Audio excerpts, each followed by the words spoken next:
Are you familiar with that quiet, draining fatigue? A fatigue not from work or physical exertion. The fatigue of constantly being good. Being the convenient daughter who never argues. Being the understanding friend, ready to listen at 3 in the morning. Being the dependable colleague who can always be saddled with an urgent task.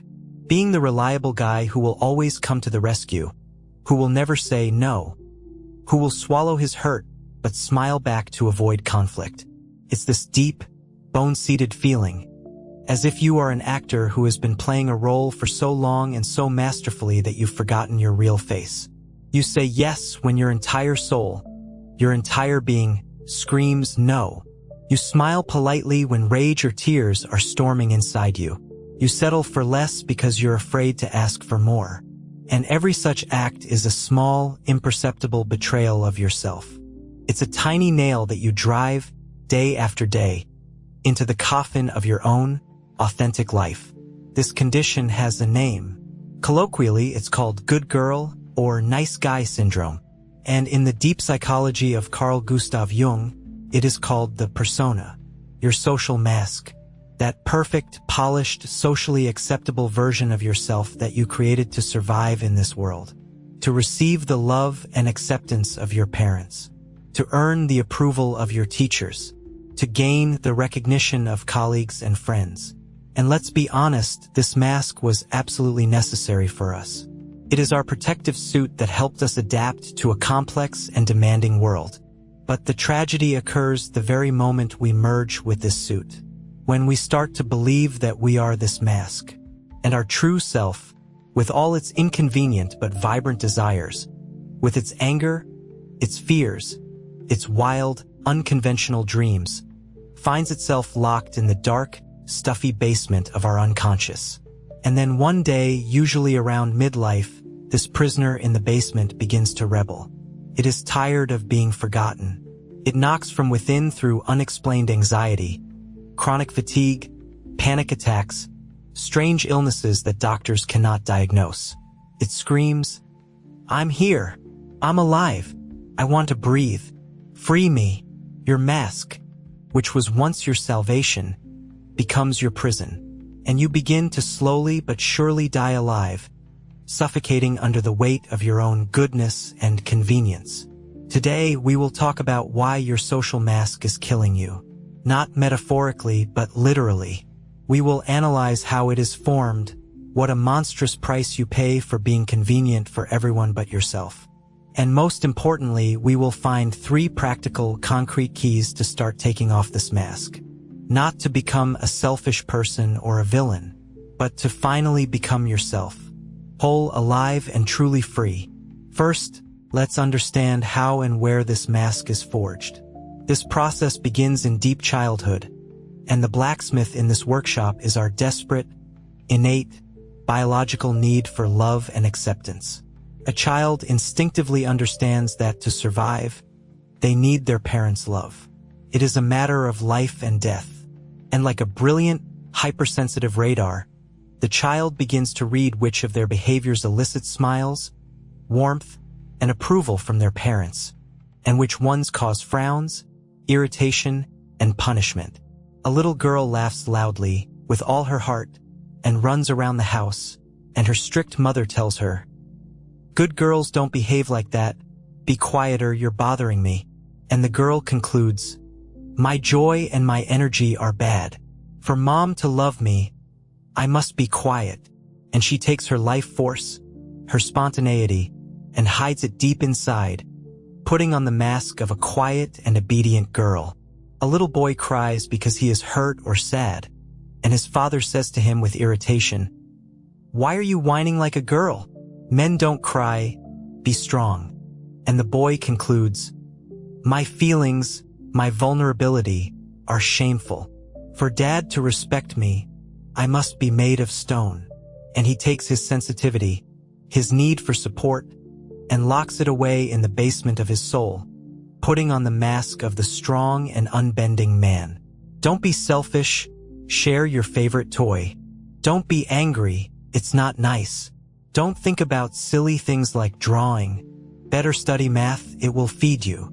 Step by step, day by day, we learn to cut off the living, but inconvenient parts of ourselves for our parents and for society. We create our persona, our good version, to guarantee we receive love. And at that moment, the greatest tragedy and betrayal occurs. We begin to believe that our parents love not the real us, but only our mask. And we make the unconscious decision to never take it off. Then this mechanism, practiced to the point of automation, is transferred to the rest of our lives. At school, we try to be convenient for teachers to get good grades. In a group of friends, we are cheerful and dependable so as not to be rejected. At our first job, we are diligent and hardworking to earn the boss's praise. Our persona becomes more complex, multi-layered, and polished. It helps us adapt, achieve social success, and build connections. And there is nothing wrong with that, as long as we remember that it is just our role, just our working tool. The problem begins when we forget this, when we merge with the mask so much that we start to consider it our true face. Our true self, with all its real feelings, desires, and needs, remains in oblivion, in the dark basement. And we live the life of our persona. We choose a profession that our parents approve of or that is considered prestigious, not the one our soul is drawn to. We enter into relationships that look good from the outside, not those where there is real, albeit complex, intimacy. We buy things to impress others, not for our own joy. We are not living our own life. We are living the life of an avatar we created for ourselves. And at first, this strategy even works. We receive approval, we are praised, we are considered good and proper, but inside, in the very depths, a dull, inexplicable dissatisfaction begins to accumulate. A feeling of total falsehood, a feeling that life, real, juicy, vibrant life, is passing by somewhere nearby, but not with us. We become like a beautiful but empty porcelain vessel. And one day, this vessel, unable to withstand the internal pressure, begins to crack, because the energy of the true self, locked in the basement, begins to demand its due. And the price we pay for maintaining this perfect mask becomes unbearable. Let's talk about the monstrous price you pay for being convenient. This price is not measured in money. It is measured in your life force, in your health, and ultimately in your happiness. The first and most obvious cost is chronic fatigue and emotional burnout. Imagine how much energy it takes to constantly wear a mask, to smile when you are sad, to say, "Of course, I'll help," when you are dead on your feet from exhaustion, to hold back your anger, your resentment, your disagreement. Every such suppressed feeling, every unsaid no, is a leak of your psychic energy. You spend your life force not on creation, not on joy, not on development, but on the endless suppression of yourself. Your nervous system is in a state of constant background tension. It's no wonder that one morning you wake up with a feeling of complete, total exhaustion, even if you slept for 8 hours. This is not laziness. This is burnout. Your soul is tired of pretending. The second price your body pays is psychosomatic illnesses. Jung was one of the first to deeply explore the connection between the soul and the body. He argued that suppressed emotions do not disappear. Like acid, they begin to eat away at us from the inside, finding an outlet through the body. Your unexpressed anger can turn into migraines or blood pressure problems. Your unlived sadness can become lung diseases. Your constant fear of being bad and not meeting expectations can lead to stomach problems. Your body begins to scream about the pain you forbid yourself to feel. It becomes a battlefield between your good mask and your real, suffering self. Endless visits to doctors yield no results because the cause, not the effect, needs to be treated. And the cause is this internal split. The third price is the loss of connection with yourself and your true desires. When you wear a mask for too long, you forget who you really are. You stop hearing your inner voice. When you are asked, "What do you want?" you freeze up. You know what others want from you. You know what is right to want. But what you truly want, you don't know. Your life turns into a series of shoulds and musts, with no room for your wants. You lose your inner compass. You lose joy, because joy is born only when we live in harmony with our true, not imposed, values. And finally, the fourth, most bitter price is superficial and insincere relationships. When you communicate with the world through a mask, you attract people who fall in love not with you, but with your mask.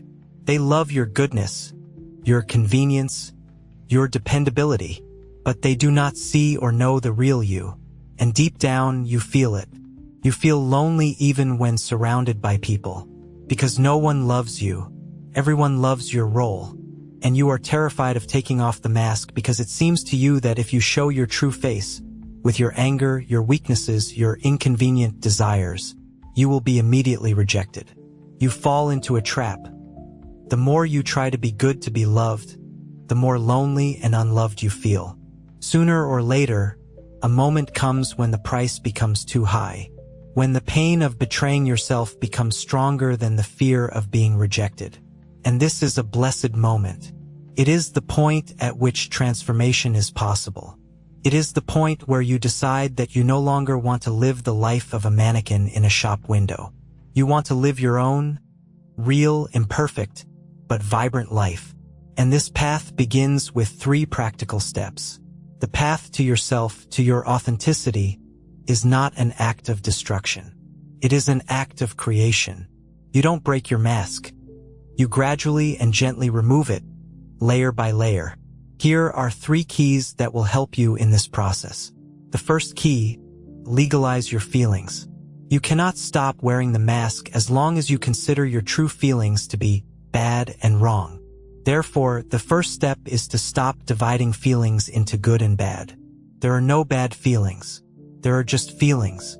Anger, fear, envy, sadness. These are just as natural and important parts of your nature as joy or love. They are the signaling system of your soul. Start with a simple exercise. Several times a day, stop and ask yourself the question, what am I feeling right now? And name that feeling without judgment. I feel irritation. I feel sadness. I feel fear. Don't try to suppress, analyze, or fix this feeling. Simply acknowledge its existence. Yes, this is inside me right now. Your anger is not evil. It is the energy that shows you that your boundaries have been violated. Your sadness is not weakness. It is a signal that you have lost something or someone, and you need time to grieve it. Your fear is not cowardice. It is your inner guard warning you of possible danger. When you legalize your feelings, you stop wasting energy fighting them. You begin to cooperate with them. Instead of exploding from accumulated anger, you learn to notice slight irritation at an early stage and calmly say, I don't like this. You reclaim your right to the full palette of human emotions. And that is the beginning of wholeness. The second key, practice small no's. The good girl syndrome is held up by the fear of saying no. This fear seems huge and insurmountable to us. Therefore, you need to start small. In situations where the cost of refusal is not so high, start saying no in a safe space. To the waiter who offers you dessert when you don't want it. To the sales consultant who is pushing an unnecessary item on you. To a distant acquaintance who asks you for an inconvenient favor. The formula for a simple and polite refusal looks like this: empathy plus refusal plus, sometimes alternative. I understand that you really need help with the move, empathy, but unfortunately, I can't make it this weekend, refusal. Period. You don't need to come up with 1,000 excuses. You are not obligated to report. Every such small no is a workout for your self-respect muscle. You begin to understand that the world does not collapse from your refusal. People do not turn away from you. And if they do, they were not your people. With every small no, your fear will decrease and your inner strength will grow. And one day you will be able to say no in more significant situations, protecting your time, your values, and your life. The third key, find and create your personal space. A person living in the mask of a nice guy or good girl is usually completely dissolved in others, in their needs, desires, and expectations. They have no separate, sovereign space of their own. Their life is a reaction to others' stimuli. To begin returning to yourself, you vitally need to create such a space, both physical and psychological. Physical space. Find a place in your home that will be yours alone. This is not selfishness. It is a vital necessity. Could be an armchair, a corner by the window, a desk. Announce to your family that when you are in this place, you are not to be disturbed. This is your place of power.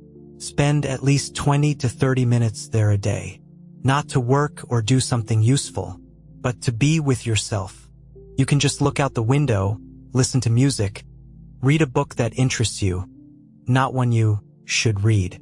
This is the time when you consciously disconnect from roles, the role of a mother, a wife, an employee, and just are. Psychological space. These are your personal interests and hobbies, not shared with anyone. Remember what you loved to do as a child before you started adapting to expectations. Drawing, dancing, building model airplanes? Bring it back into your life. Find a hobby that belongs only to you, that you do not to impress someone, but for pure pleasure. Could be learning Italian, playing the ukulele, hiking in the mountains, or cross-stitching. When you have your own space, filled with your own meanings, an amazing thing happens. You stop clinging so desperately to other people. You stop being terrified of loneliness because you become interested in being alone with yourself. Your value no longer depends on whether someone is nearby to confirm it. You become self-sufficient. Your inner support shifts from the external world to your own center. It is in this state that you become truly attractive. Not because you are convenient, but because you are interesting. You become a separate, whole universe that others want to touch, to explore. Your mask ceases to be your face. It becomes your tool. You can put it on when it's appropriate at work, at a formal reception. But you always remember who you really are underneath it. And you can always take it off. Taking off the mask is not a one-time act. It is a gradual, sometimes difficult, but incredibly liberating process. You will face resistance, both internal and external. Your own fear will whisper, "Don't do it." They will reject you. People accustomed to your convenience will be bewildered. What happened to you? You've become different. Your task is to stand firm. To stand firm not through struggle, but through quiet confidence. You don't have to explain anything to anyone. You simply start to live differently.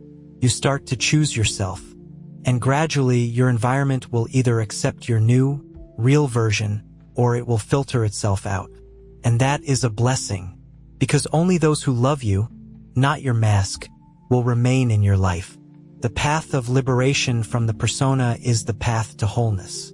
It is the path on which you reclaim all your rejected parts. You reclaim your right to anger, the right to weakness, the right to your desires, the right to your dreams. You cease to be a flat, two-dimensional picture and become a three-dimensional, living, multifaceted person. It is this wholeness, this authenticity, that is the source of true, mature charisma. You begin to radiate an energy of genuineness that attracts to you similarly real people and real opportunities. Our entire life, according to Jung, is a journey to the self, to our true, divine center. And taking off the mask is the most important and courageous step on this path. It is a return home. If you are tired of your role, if you feel that your mask has become a prison for you, know this: you have the key. You have always had it. This key is your decision, the decision to choose yourself. If you are ready to take the first step, if you are ready to begin this journey home, write a simple but very significant phrase in the comments: I choose myself. Let this become your intention, your promise to yourself that from this day forward, you will learn to take off your mask and show the world your real, unique, and beautiful face. Thank you for being with us on this journey. Subscribe to the channel to continue exploring the depths of our souls together. Be real.